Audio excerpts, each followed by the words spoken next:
Welcome to Toffee TV. It's the final word. Everton 1, Nottingham Forest 1. Joined by Steve Kelly in the studio. Not the result Everton wanted.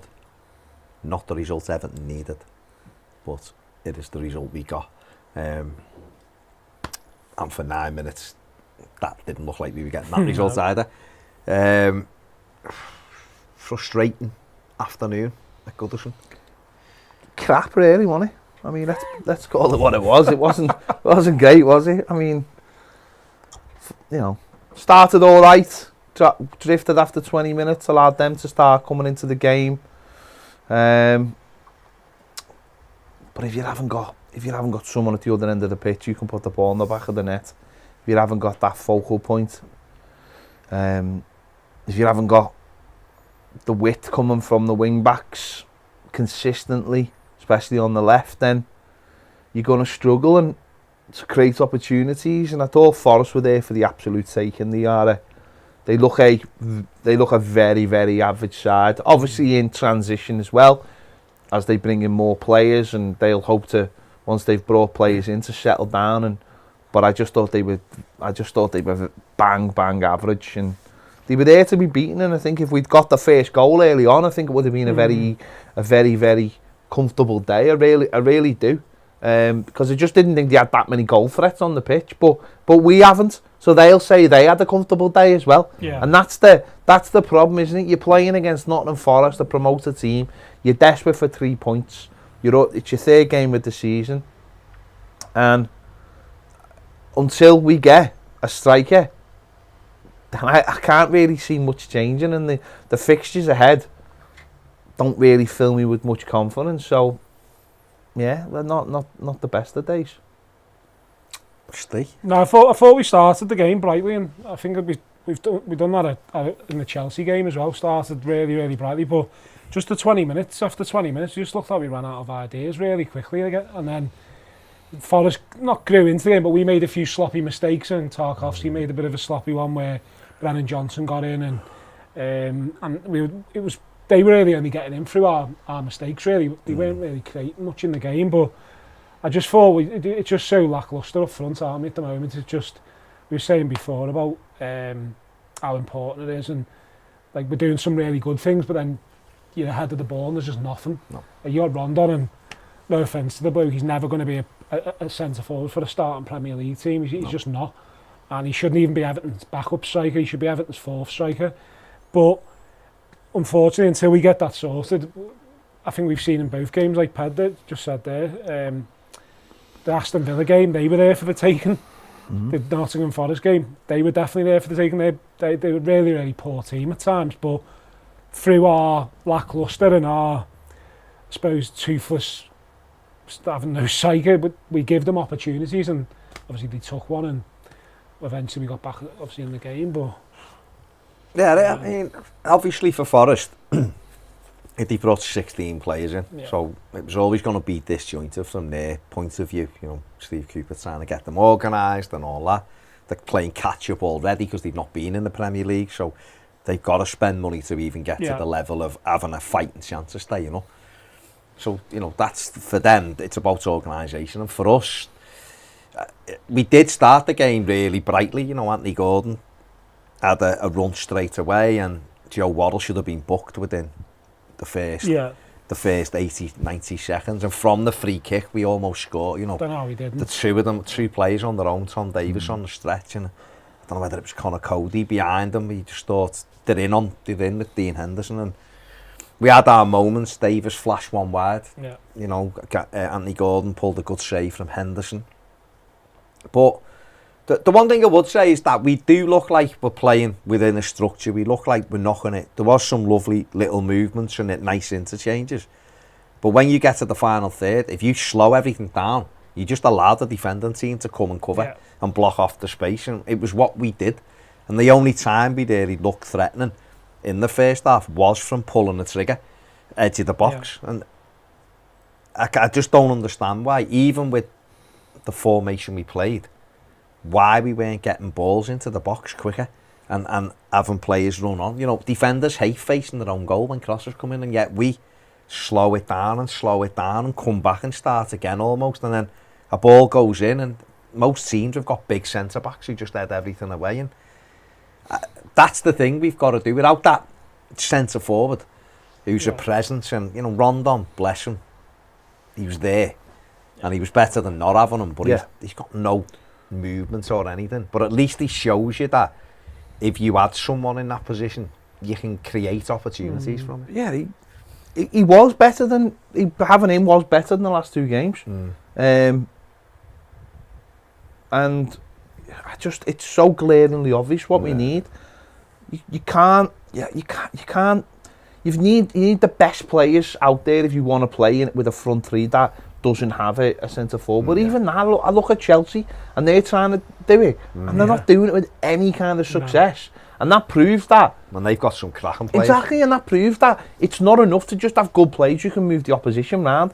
You need a proper centre forward. They're not just there to put the ball in the back of the net. They're there to occupy centre backs and do running and put get it behind people. And Rondon can barely move, so it's not his fault though, because like you said, Steve, Everton Football Club should not be in a position where they actually have 2 centre forwards. One of them's Dominic Calvert-Lewin and one's Rondon. Everton should not be in that situation. And I thought Frank Lampard's comments on Friday was really poor. That we weren't looking for another centre forward till Dom got injured. I was staggered by that comment. I really was. I thought it was really, really poor. It showed to me. It said to me as a fan that people don't know what they're doing, or because you cannot go into a Premier League season with 2 strikers, and one of them is a fella who can barely move.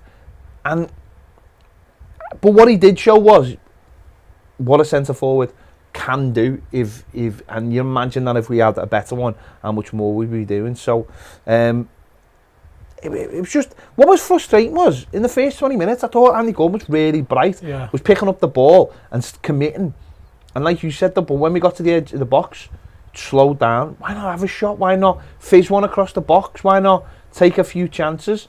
And after that first 20 minutes, and there was a couple of little moments where the game just changed. It just stopped a couple of times, and we just thought, right, we've had enough now. We're not happy with what we're doing, or it's not working with what we're doing. So therefore, let's just stop what we're doing. And again, that to me shows that players aren't really good enough to follow the commands that they've been given. He got booked, didn't he, as well, Anthony Gould? He got booked after about 20 minutes, stupidly. It was a booking. There's no qualms about it. It was a booking. He should have... Why he done a wild lunge instead of just running with the lad, I don't know. And that kind of took his competitive edge away, because he does press well and he does normally get stuck in, but a couple of times he went flying in and you were thinking, he catches him, he's in trouble, he's put the brakes on. And it took the edge away from his game, and he was never quite the same then for the rest of the afternoon. And it is that thing, though, Steve, isn't it? That you can have, and I don't know whether other people might disagree, but I can see that there's a way that they're playing, there's a structure, they're trying to do things much better than it was last season. But it effectively doesn't mean anything, because once you get to the final third, there's nothing there. No, you can't see him. Like, you got a Wobie in the middle of the park, and he's trying his best to get it going in the middle of the park as well. But I just don't think we're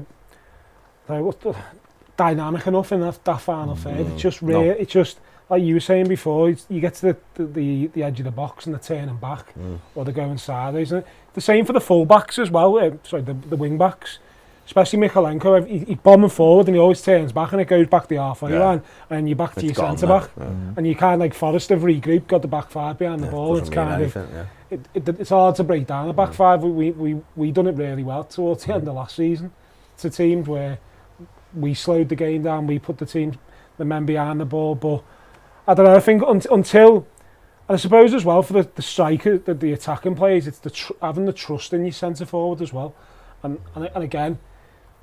I'm not saying they do, but they might look at Rondon and think, can we play a ball around the back? Is he going to get there? Because that's what you need of your centre forwards, not just the hold-up play. You need the player who can run the channels as well. That you see it with so many centre forwards, like Antonio, not the best centre forward in the Premier League, not even in the top 10, but he runs the channels really well, and he gets his body in front of things. He moves defenders around, where Rondon stays in the middle of the pitch and doesn't really go anywhere else. Do you know what I mean? It's No. You need to drag those defenders into certain positions. But you don't want to be like, when we get in those areas, though, you've got to see. I would simplify everything for like Michalenko and Patterson, Gray and Gordon. I'd simplify it if I was Lampard and say, get half a yard and put the ball across. Yeah. If you're on this side putting it on, if it's Damari Gray, Anthony Gordon be coming in the other side. Same. If Gordon's got it, Gray, you come in behind the forward. Get out your feet. It's all Liverpool did. Klopp did it with Alexander-Arnold and Robertson. City have done it for years, roll that ball across the 6-yard box. We don't. We get into those zones and then we turn and come back to the edge of the box. Someone will do a little step over, then we'll turn. Yeah. And before you know it, Mason Holgate's got it on the halfway line. We were in their box a minute ago. Instead of just getting half a yard and fizzing it across, and then you can have a go at players for not getting in the box then. You've done your job. You've got yourself the space. You've put it across the box. Like I said before, defenders hate going that way towards their own goal. Ball's coming in, it slices off them or whatever. You're never going to get goals looking for the perfect cross. Because if you turn back, like we said, their 3 centre-backs would just be in the middle. And they're all big. Yeah. Rondon's not dynamic enough to get across them and flash your header in. So therefore your cross has to be absolutely perfect. We're making Michalenko's job 5 times harder because he is more of a defensive full-back. But we're asking him to play as a wing-back, fine. Yeah. He'll get up and down. Get it out your feet then, mate, and just put it in. Just throw the ball in, and then it's up to our forwards to get on the end of it. And if they're not, we can blame them. We can say to them, why aren't you in them areas? But slowing it down and passing it to create space, which we don't use anyway. That's the strange thing, because in the last 2 games before him, we've actually been putting crosses in the box. And there's been no tall man in there. You look at the chance away to Villa where it drops to Gray's feet, the ball that comes in. The cross in the first game, which Anthony Gordon closes his eyes. They're Rondon or Dom probably should score them goals. But like you said on Saturday, I can't really remember us putting a cross in the box. I just can't really remember. And certainly in the second half, Patterson got on the back post loads of times, lots of times, and no one just threw a cross into him. Just even if it's big and he's decent in the air. And even if he's putting it back, if it comes back and he puts it back in again, they're not taking the chance, and it's slowing it down all the time. And again, if you have got a Dominic Calvert-Lewin in there, he's going to make that very awkward for the centre forward, like Rondon will, centre back like Rondon will do. And it's just those basic things at the moment that it's great when everyone goes, it'll be fine when we get one or when Dom comes back, but I just can't understand how a club like us can sit there and go, we can wait, we can write these games up. These are the games last season that basically, at the end of the day, kept us up. The first 3 or 4 before everyone else had settled down, and you can pinch points here and there. Maybe we're going to be the team that settles down. Well, maybe we are, but I dread to think what position we'll be in by then. You're playing catch-up then again, aren't you? You don't want that. You're playing catch-up, trying to... You're needing 4 or 5 games on the run, and you look at this at the moment and you go, can we win 4 or 5 games on the run? Not sure, because we got no one to score. We got to half-time, 0-0. And you're thinking, okay, what'll be the change? And I thought we come out and I thought we got on top again. In the first 10 minutes, I thought we were in control of the game again. You've obviously got to be wary of someone like Brennan Johnson's pace on the break, but they didn't really do anything. They stayed in their structure. And we were pressing, and Rondon had a shot on the turn which just went wide. Yeah, that was a decent effort. And we had a couple of good moments. Dean Henderson made a good save from Anthony Gordon, and he made one going the other way from Gordon where he runs across and he just can't steer it into the corner. And then, what did you make of the double substitution of? It was absolutely woeful. I mean that, and I don't care who argues with me. It was pathetic, truly pathetic. Because at that stage we were gathering momentum. We were you're going towards the Gladys Street. You could just feel that if something was going to change, if something was going to in the game, it was going to be us who was going to get it. And I just, for the life of me, with half an hour left, number one, okay, people will argue and say Rondon was out on his feet. I don't think he was. I think he always looks exactly the same. He always looks out on his feet. That's not always a reason. That was to me like before the game they said we'll give you an hour, and they stuck to it. And you replace him with Dwight McNeil. Behave. But the Tom Davies one, I could not. Tom was having a decent game, and again, people go, "Oh, he's having a decent game. He was nice and tidy, winning the ball, giving it to Iwobi, and away we go." Nothing amazing about him. Just doing his job, being the protective one in there, and letting Iwobi do his bit. He takes him off and he brings Onana on. You're like, hang on, this fella.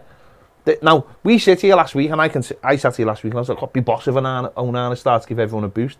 But I don't know what his levels are. I don't know what he's been doing in training. He comes on, and within 2 minutes, you're thinking, what have you done? What have you done bringing him on? Because his touch was so loose. Within 2 minutes, he gets booked. What was he booked for? Rugby tackle. But he didn't get the free kick. He let the play He go let the on. play didn't he? go on. And he booked him. And they nearly scored. No, I seen him go down with the lad. And I was So he thinking, loses what's happened possession here? of the And he ball. booked him, didn't he? So he's got the ball, loses because he's like exactly like what happened to Villa, because he thinks he's got more time than he has. Brings him down. Another So you get a shot away, don't 5 minutes later, he could have easily had a second yellow, and I think maybe the referee's gone. Yeah. First game and all that, and the good, you know, he'll know that. They were all round the ref as well, which we never seem to. I love the fact that Cody went over and moved. Yeah, Cody was amazing. Them out the way. Cody All was the other amazing. ones were like that. Cody was amazing all game, and we'll talk about that in a bit. But and then from then on, he can't tackle no one, and he's probably been told to calm your game down. So you've lost your defensive midfielder who's allowing Iwobi to get forward. So you've got no centre forward, and suddenly you've got no defensive midfielder. That to me is nuts. You're playing at home and you're desperate for 3 points, and people will go, something had to give. It's like, something can give. Take one of the centre backs off. That's what I would have done. Take one of the centre backs off and go to a back four and put an extra man in midfield. That's what I would have done. They weren't causing any issues. They weren't doing anything. They only had one up top. That to me just basically we just went, go on, Forest, go and have a go. Because the game now is going to be like a basketball game. Because our forwards aren't going to do anything. Dwight McNeil, I'm still puzzled to why we bought him when we had and that's not against the lad, by the way. That's our recruitment. I have no idea why we bought a lad that really we don't need. And number two, we're desperate for a forward. That to me is mental. I do not get that. But to bring him on up front and hang him out to dry, unbelievable. They just went 10 yards up the pitch because Dwight McNeil was looking for the ball and hoping the other two would spin round the back. But by doing that, he's allowing Forest up the pitch. And I thought it was crazy. I thought it just allowed them to get a foothold in a game where they were drifting. I thought personally they were drifting out the game. They were drifting out. Yeah. I mean, we did lose momentum and we made the changes. We did, and then I thought Forest got on top of us a bit after the subs, because that's when they I think they had a few little openings after the two subs come on, and I'll be honest, I'm in the same boat as Ped. I didn't get the substitutes one bit. I would have got them if he'd brought one of the centre backs off and maybe went to like a 4-2-3-1 or whatever and kept Rondon on. But it was really strange at the time, and again, no offence to Dwight McNeil, he's not going to be causing problems behind the back of the Forest defence, is he? He's not going to get in behind him. It's going to slow, as we've just been talking about, then it's going to slow the game down because he's always going to be coming back onto his right foot. And when he's got it on his right foot, there's no one in the box no more because you just took. Sorry, when he's come back on his left foot, his left foot, yeah. He looks in the box and there's no one in there anyway. So it just made no sense. But I thought Forest for about 15 minutes after the subs got on top of us a bit, and obviously they got the goal, and and then after that obviously they had a bit of a 5-minute spell after as well where they were on top. But I didn't get the subs now. They wouldn't have been my subs, and then you had Dele Alli warming up for 20 minutes as well. So I think he's still warming up now. But they should have, I mean, he could have left Tom Davies on he was doing fine. and put Onana on in midfield anyway, and had three in midfield, which would have made more sense because that would have freed up Iwobi and Onana to break forward and left Davies patrolling.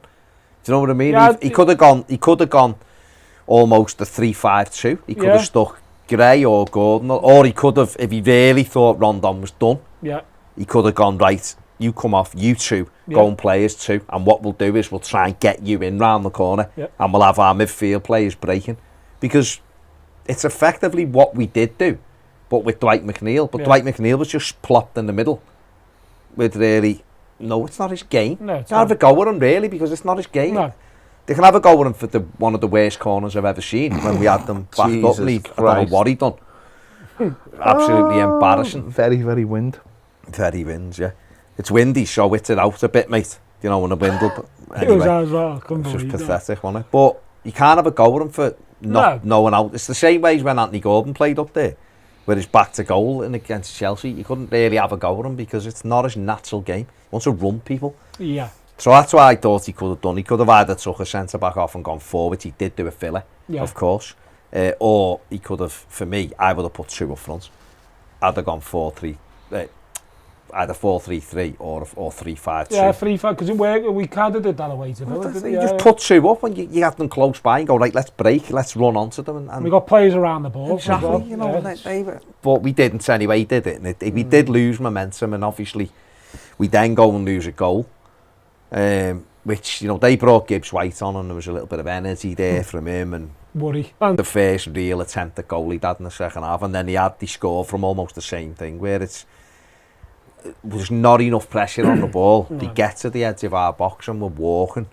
Gets past the Wobie. He does go past the Wobie to create the shot, but Onana's also walking as well, and we're a little bit... I'm just going to have a look at... We've got the goal here on the still, so let's have a look at a few of these. So in the first one, I think it'll come up now.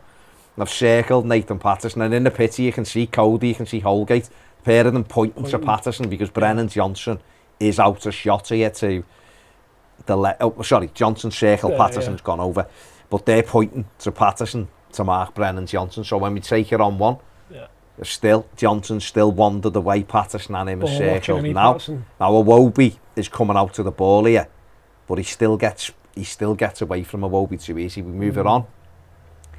This is the shots coming in, and already Pickford's got a hand on it. You can see Johnson's on the move, and Patterson is still not aware that he's there.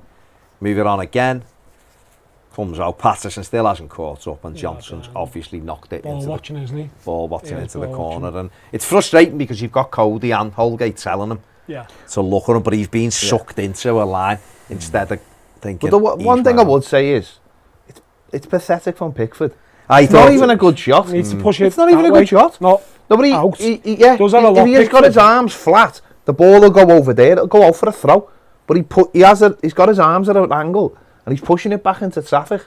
And yes, Patterson is knowing. He's not even looking at him, and you can see that. He's ball watching.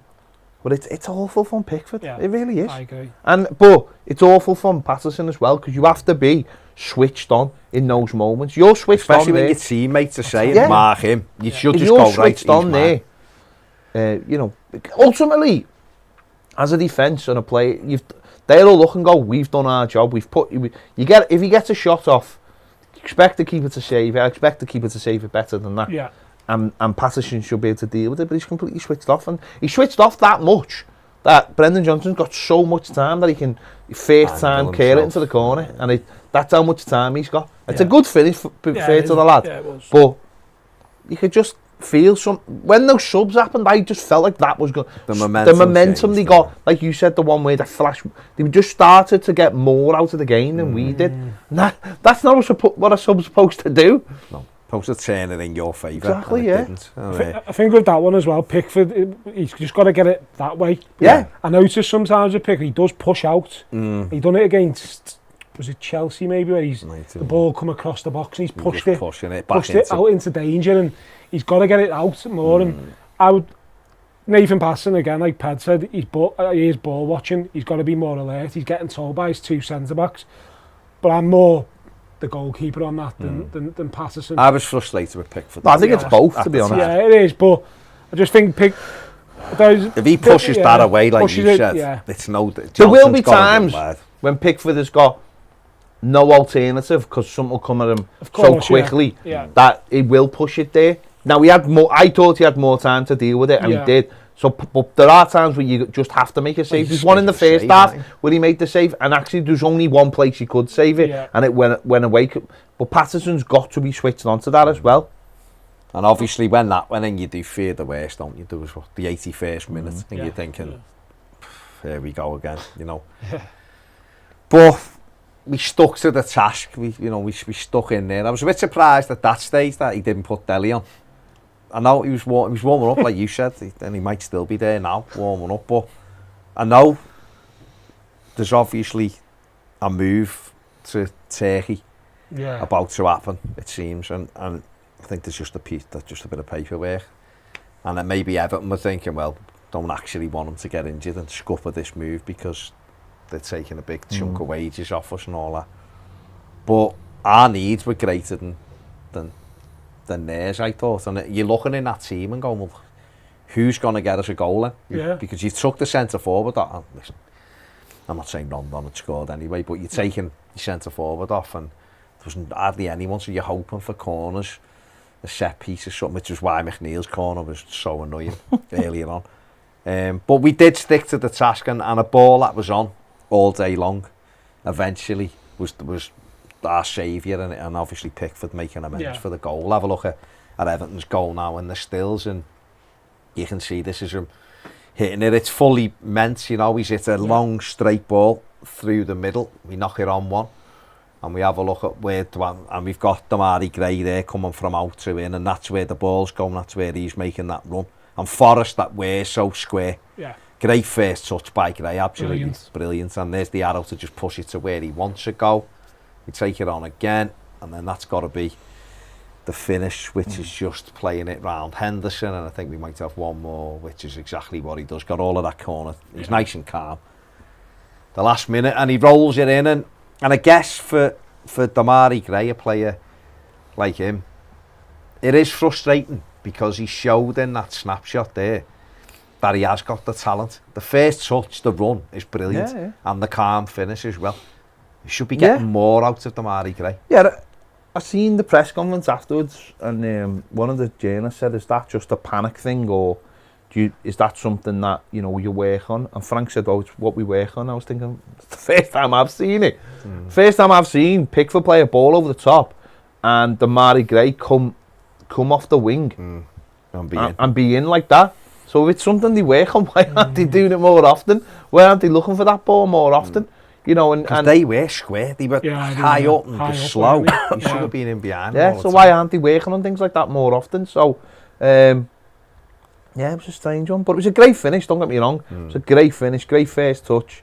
Lots really calm, and I think is it his first goal in something like 7 months. Yeah, since Arsenal. Since Arsenal. Yeah, since Hull in the cup. Apparently that was a good reason for him to have that big stupid celebration that he did. When everyone was screaming. Go and get the ball and run back. But Cody was screaming. That sound, I mean, if you want him to celebrate... It said a lot, and only one person I think celebrated with him. Well, the rest was standing. They were like that, weren't they? He was screaming to get him. I know Cody was screaming to get back, to go at it. I watched that whole develop, because I've seen him, his movements inside. He's gone round, the whole round the defender. And he's cut in and he's got in. And it was superb ball by Pickford. If that would have been Alisson or Ederson or something, or Ramsdale, they'd have gone on about it. Or Pope now, isn't it? Nick Pope now is the greatest keeper ever to walk the earth because he plays for Newcastle, which is and the money. Petrol fuel. Told you, get a lecky car. It is. It's the first way to combat them. There you go. That pass would have been talked about. It was a fantastic ball, but what a goal. It was a pass that midfielder would be proud of making, but it was a brilliant ball, and like you said, it was just the touch and the finish. It was a perfect goal, really. But like Ped said as well, go and grab the ball and go and try and win the game. What we did do, obviously, there was 7 minutes injury time, and we looked like the team that were going to win it, let's be honest. And we've had a few opportunities. They had a good chance, though, to be fair. They should have scored. They should have scored. What nice little 1-2 and pull back, and he's got a straight shot at the goal and puts it over. When that happened, I was like, that was a sitter, that. Yeah. But then we would, like you said, we got a couple of corners, and then we had the golden chance to win the game.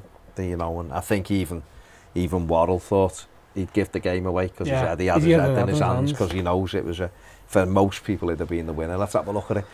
Terrible header from Worrell, presented Anthony Gordon. At some stage, there we go. He's headed it back. Now the ball's dropping here. Now for me, I've put the arrow where I would have took the ball because the keeper, this happens quickly and the keeper's just about to leap off the floor, which is what he does. And by going big, if you just knock the ball, toe poke the ball past him, he's out the game. takes you down, it's a penalty, or you've got to knock it in the net. The next one, we take it on. There's the bounce now. The keeper's in mid-air, as you can see, and Gordon done the arrow. He's trying to lift it over him, but to lift it that high, it's got to go from that close. He's got to go up. If it does get over his head, you're waiting for it to come down. Yeah. You know, I just think that's the harder of the skill to try to do, and he can make his hands big, which is what he does. And then we take it on one more, and he does make himself big. Look how close he is to the ball. Not getting it over. You know, there's just not a chance, and that was the moment. Didn't look confident either, that was no, he didn't. But that was the moment. If he'd have just toe poked that past the keeper, we've won the game. You know, and deservedly. I know Steve Cooper was, I don't know what game he was watching, but it's hard to see though out of those little asleep. He was crazy. It was crazy what he was coming out with after the game. I think if he'd have said, we're disappointed not to win it because we scored with 9 minutes left, and you won a club, I'd have gone, it's a fair comment, because you'd be thinking we should have won that late on. But to say something like we control the game, and they were, madness. But for Anthony Gordon, he's got a. It's a big moment, isn't it? And it proves again that you need to be ice cold in those. That's what 50 million buys you. No, it should have been a goal. There's about 1 million different ways to score that, and he took the wrong one. But that's the difference, isn't it? That's the difference, and that's the difference in quality. That's what top proper. Think that Charlison would score that? Yeah. Yeah, because Richarlison would have taken it to the side and slotted it in. He would, and that's not me sitting here going, that is terrible, Anthony Gordon. That's just a realisation of where we are as a football club, that we don't have players who can put the ball in the back of the net. And I think it shows as well how at the moment how poor his decision making is as well. It's not just him, Steve, right? It's not just him as well. And the problem is this is the problem with Everton Football Club again, right? Is that a 21-year-old lad has been put on a pedestal again, and is the demands of all about what he can and can't do, and that to me is a failure of the football club once again. Of that, you've got this lad and you've talked them up, and you've given the number 10 shirt, Starboy and all that, and all the Starboy shite that I keep hearing. It's nonsense. It's nonsense. He's a sacrificial lamb again. This is what this football club does, because it can't go out there and buy the right players who will take the pressure off those. Anthony Gordon should be coming off our bench. He shouldn't be starting games for us. He probably shouldn't be starting. He shouldn't start the games for us. It's not good enough. For me. Not good enough. Especially after the last week. It's not. Do you know the standards of this football club have just dropped and dropped and dropped and dropped and dropped, where we accept that now of players and go, oh, well. Like someone said to me on Saturday, well, you know what? This was about Gray. Gray deserved to celebrate because he hasn't scored for 7 months. He hasn't scored for 7 months. That's the problem. He hasn't scored for 7 months. Go get the ball and run back to the halfway line. I agree. Do you know what I mean? These are the things that people. These are the things I don't understand. Why fans accept this? I don't understand it. I don't understand why fans accept these things from our football club. Our standards have dropped. We were talking about it last week on one of the shows. About Neville Southall. Someone brought up about Neville Southall saying every year you go for the league, and he got laughed at, because the problem is now, because Nev said, well, if you didn't get first you might get second. Now we started accepting it, we'll go for fourth, and then it was seventh, and then it was eighth, and now we're talking about we're finishing the top half of the table, and now we're saying, well, if we finish 15th we've had a good season. Okay, now we accept shite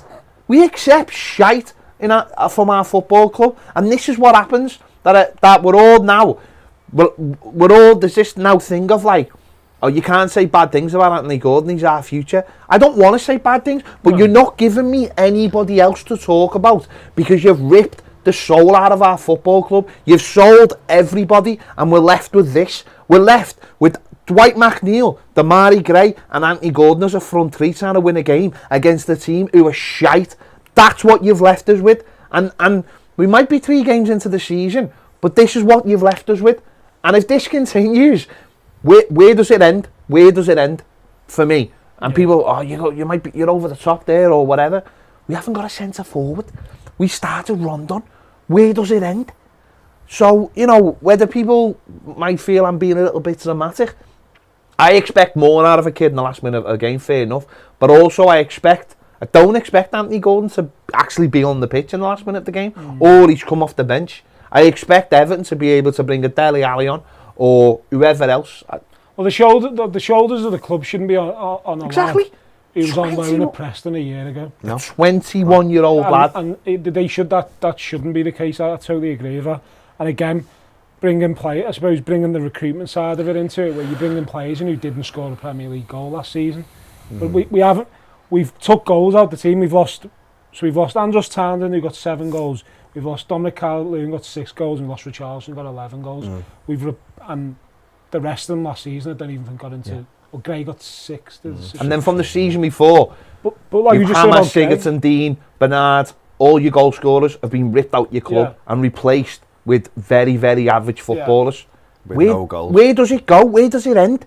Where does this end? Yeah. You're ripping and you're ripping and you're ripping and you're ripping. Where does this end? Because who you're replacing them with, Dwight McNeil shouldn't be anywhere near Everton Football Club. No. Never mind coming on as our centre forward. He's not good enough.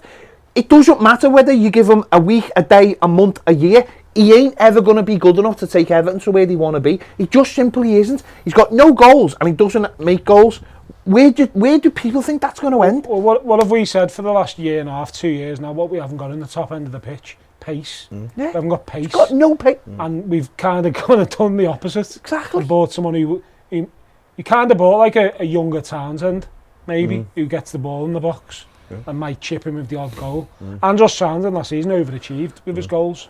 But I just... The lack of goals in the team is the most worrying thing for me, because at the end of the day, we all know it. You've played football, goals win you games. They not playing 5 at the back and nicking the odd 1-0, because that doesn't work in the Premier League no more. We've seen, haven't we, teams over the weekend. Sometimes you need... Look at Newcastle at the Man City yesterday, 3-1 up cruising.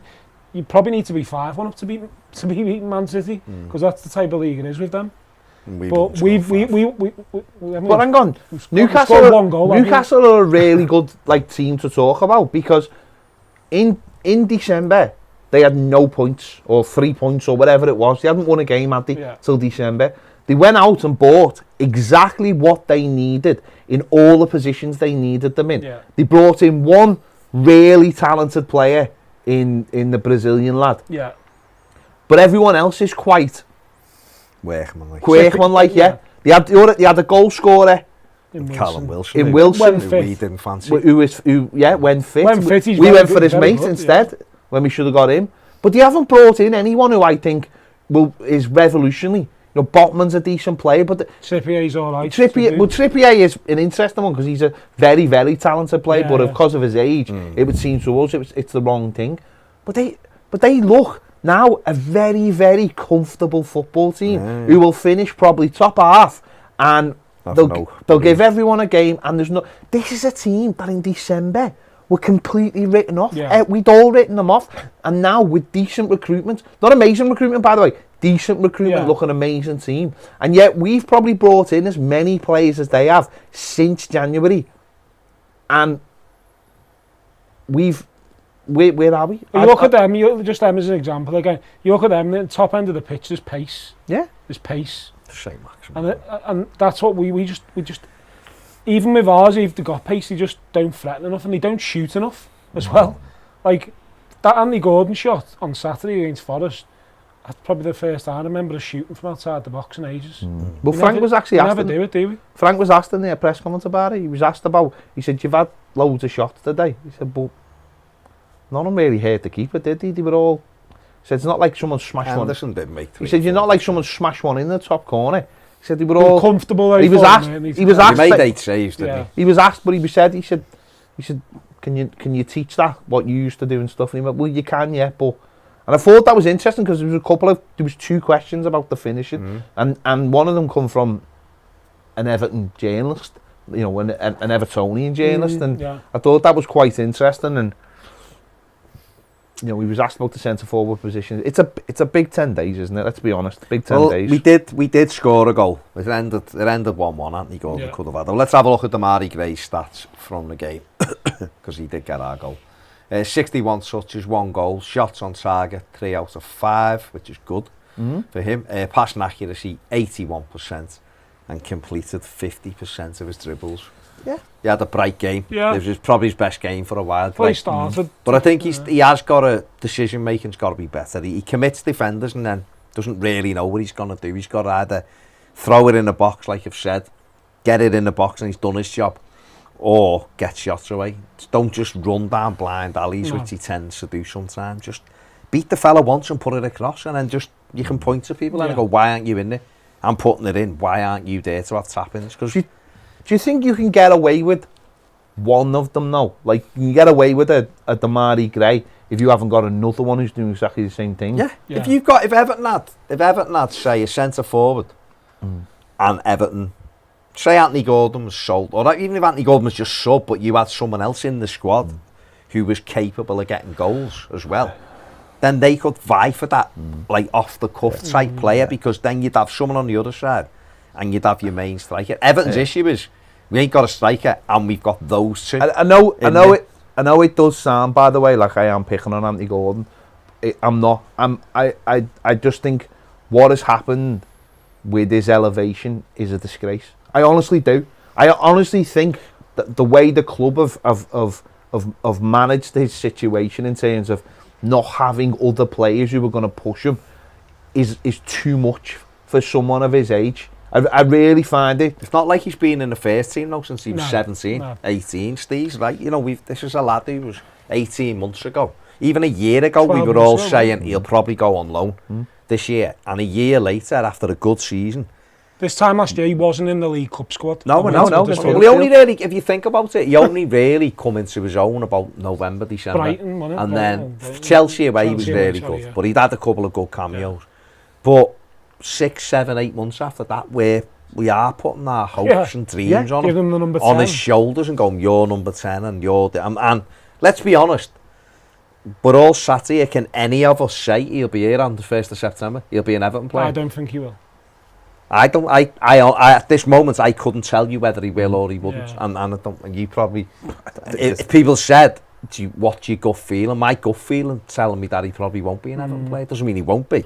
But you couldn't sit here now and go, he will 100% be an Everton player. I think a lot. I haven't got his name. Zach wants his name on his shirt. And I said to him the other week, this is before this all kicked off, I went, mate, wait till September, let's see. And he was like, he's no chance he's leaving. I was like, mate, honestly, wait till September. If he's still here, you can have no problem, I'll get it, no problem. Yeah. Because I've always thought that Tottenham thing was just too much. That come from thing of like they really wanted him. Hung around for a bit as well, didn't it? But it's not, and it's not necessarily him. If Everton were in a better financial situation, we could say, we're not selling him, go away. He's our player, go away, because we don't need to sell him, because we've got these players, and we don't need to pile the whole weight of the club on his shoulders because we've got these players. Everton's issue is an issue we've discussed many times, but we've put ourselves in a situation, backed ourselves in the corner where we've got a 21-year-old lad, local lad, who's done really well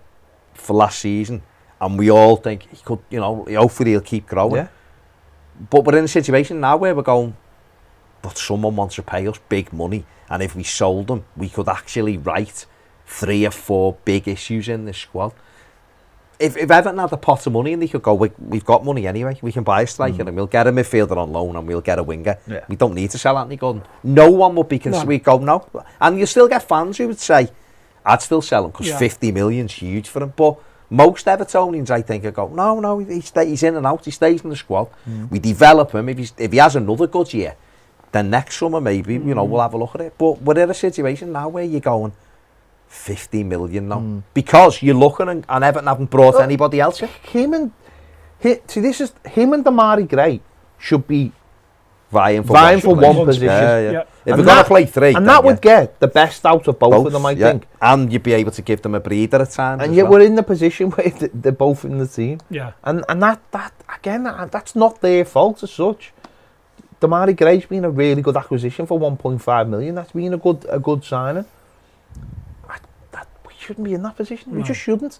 And it shows you the lack of the squad that we are in this position. It really does. And I think with the Anthony Gordon thing as well, and it comes back to what you were saying about the club before, they've seen probably the best player leave the club, number 7, the whole number 7, Richarlison, blah, blah, blah. And they've probably thought, oh shit, now. Who We else haven't is really got anyone here, have we? Who we can sell shirts for and get the kids to put on the back, looking around, they're like, oh, he's a local lad, let's put it on his shoulders. And that's not the way you've got it. That's like you've both just said there. It should be Anthony Gordon or Damari Gray fighting for the same spot. Not this whole, or Everton's hope rests on Anthony Gordon. No, it shouldn't. It shouldn't be. He's not, and let's be honest, he's not Wayne Rooney, is he? No, he never will be. You know, Wayne Rooney was generational talent. He was unbelievable at 16. Yeah. He was unbelievable. The Everton's best player at 16 years of age. You looked at him and were like, He's a man, wasn't he? This kid is... It's the lad that picked the ball, and you get on the edge of your seat, no matter where he was. I remember, said this before, I remember going to Blackburn, we won the game 1-0. He come on as sub, brilliant. And he got the ball on the edge of their penalty area, and the whole Everton end stood up, and he was on the edge of our box with 80 yards to run, and he set off, and everyone stood up. Now Anthony Gordon's a good footballer, he is, and he's a hard working lad, but he's not Wayne Rooney level. So the club has had to. I think you're right though, but I think you're right. I think if Richarlison was still here, it wouldn't be as bad. But we haven't. Who else is marketable? No. Who else? There's nobody. No. Delhi. They tried to, but it's never happening, and now they're trying to get rid of him. Dom, you could market if you thought he's gonna stay fit, but we're all worried about him. Dom's literally one of the most marketable people in the world, and we don't know how to market him. Yeah. So there you go. But what I mean is, if and we were all a bit like that, and he's been unlucky. But if he wouldn't have had like the bad injury, I think it would have all been on Dom. I think everyone. Well, that's if he'd have stayed. But I think it would have all been on Dom. But because people are like, well, he's had a bad injury, let's just let him back. And Gordon has naturally filled the local lad come through. Great second half of the season. We stayed up, blah de blah. Come back looking like Claire Baldwin head with the bleached hair and all that. Since then, they've tried to put that on him. Yeah. And I think it is unfair. I think you both said it. It's unfair. He's a 21-year-old kid. Yeah, and the reality is a lot of the fans have now been like, just sell him. And that's not his fault either. Like if you look online, majority of fans would be happy to sell him. But we will finish this now and move on. But are they happy to sell him because there's a realisation that without selling him, we're probably not going to do. Yeah. It's a need, isn't it? It's a need. I seen someone posting a picture of him with the Liverpool scarf on at Wembley, watching Liverpool and all that. And all other stuff gets said and bounced. I don't give a toss. No. He's an Everton footballer. That was the case of the Liverpool squad in the 90s. So I don't really care if he's a red or... I'm not really asked. No. But I want him to do well for Everton. Yeah. If we had a team full of Liverpool fans, but we were good, it wouldn't bother me in the slightest. Centre-back, haven't we, at the moment? Well, exactly. So I don't think people should go down that route. But is it because there is a realisation that without selling them, we probably aren't going to do any business? Or what I think so. But I think Pedmar mentioned it the other day about the start of the season probably hasn't helped them as well. The way he started the season. I think a lot of fans as he come back. Was it a bit overconfidence, or was it maybe a bit of a desperation? It's not his fault. I mean, it's not his fault. He played the first two games. That's why I feel sorry for him, because it's kind of like the fans have gone from being he is the local lad. Everyone's happy to like, oh, it's 50 million, and he hasn't started the season that well. Off and get rid of him. And that's unfair on him. The first two games he plays as a number 9. Yeah, that's exactly. On the club again. Exactly. That's on the club again. Yeah. There's no way this kid should be playing number 9 for a football club. He's not a number 9. And he gets scored a fella. And yet Frank Lampard has been put in a situation himself where he doesn't have a centre forward. You know, I've seen again. You look at the press conference. We've put it out. There's a press conference after the game, and he's asked about it. And Frank says, "Any movement to number 9?" He's like, "No." He went, "Do you want one?" He's like, "Yeah." And it's like. He's a manager for a football club. Of course he needs a number 9. Yet these people have not got him one. That's where the anger should be. And but the thing with Anthony Gordon, I called this a year ago. I knew this was going to happen. I knew exactly what was going to happen with him. Knew we were going to build him up and build him up and build him up. And when he doesn't hit our expectations, we're going to start knocking him and things are going to be said about him, because that is the natural way of any football fan. But the football club doesn't help itself in that situation. Like you're saying then, he's the most marketable asset. He's the most marketable asset, he's the most sellable asset. Yeah. That's the thing. That's a simple fact. That's a simple fact. That's the thing, yeah. And you give him the number 10 shirt and all that, or, he might have walked in and gone, I want the number 10 shirt. what do you do? You know, as a football club, you're right, absolutely right, Steve. You go, yeah, we'll sell loads of them now because that's a number which people can get behind and all that kind of thing. It's exactly why we give Dwight McNeil number 7 shirt. It's, you know, it's to me, it's a mad situation, and a week on Thursday, if things aren't done, this is all going to go up in literally blue smoke. Things will be done. And but it's just one last thing on that as well. I think the club needs to realise as well, we finished 5th from bottom last season with Richarlison and having Dom for the 6 goals that he provided us. We ain't got that. No, the club really needs to be careful and need to get it right in regards to the centre forward as well. It's not. I'm seeing there's a lot of desperation from fans at the moment. I get it. I totally get it because any centre forward, it's getting to the point where anyone's like, "Oh, we'll just take anything," and that's not how we should. Jay Adams got 2 at the weekend. He did, and you know what? I wouldn't say he's that type of striker where I'll just take anything. Yeah. But it's getting to that point where we need to get away from that, doing that type of stupid business where we just sign someone because we haven't. But Everton would argue, would they not, that that's what they're doing at the moment? No, they haven't I hope they are doing that. They haven't just took the first offer because they might have a plan. But to me though, like we were saying before, like Frank said on Friday in his press conference, it's like they were hoping Dom was going to stay fit for the whole season. Dom hasn't been a fully fit Dom since the second half of Carlo's season when he started to pick up little knocks. See, I just don't think we should be hanging our hat on a lad who's had injury problems over I the think last the plan was a wide forward and Brozier. With Dom. And it and still then is, that would have isn't been Dom, Brozier and Rondon, but we'd have had the wide forward. But I don't know who the wide forward is because we'd let Dennis go to Forest. We haven't gone for Ismail Sarr. Corney's gone to West Ham, so we haven't, and we went for McNeil. So that to me is a little bit muddled. But that's what I mean. I'm just looking at him thinking, are they actually thinking that McNeil's Richarlison's replacement? No. I mean, if they are thinking that. No, I'm just saying because they can't. Why haven't they brought in goals in? No, but you can't because that's a lad who never scored a goal last season. I get that, but why would it? Why did we sign him? 3 games into the season and we haven't replaced Richarlison's goals. Yeah, all right. I know. Sorry, I agree. Let's have a look at the match stats from the game at the weekend. 19 attempted goal from Everton, 14 Forest, 8 on target for Everton, 5 for Forest. 2 big chances to Forest, 1 possession, 48-52. Too much possession. 413 passes to 444. Everton's XG was 1.59. Forest was 0.82. Therefore, Steve Cooper, Everton deserved to win. End of story. There you go. Let us know what you think in the comments section below. It feels like 2 points dropped, I'll be honest. Yeah, of course. Forest fans watching will probably think for them it was 2 points dropped because they were winning with 9 minutes to go. Yeah. That's how it is. But let us know what you think in the comments section below. We're carrying on. It's live now on Toffee TV Premier. The link is in the description if you want to become a Premier member. Otherwise, hit the like button and subscribe if you haven't. Thanks for watching. See you later.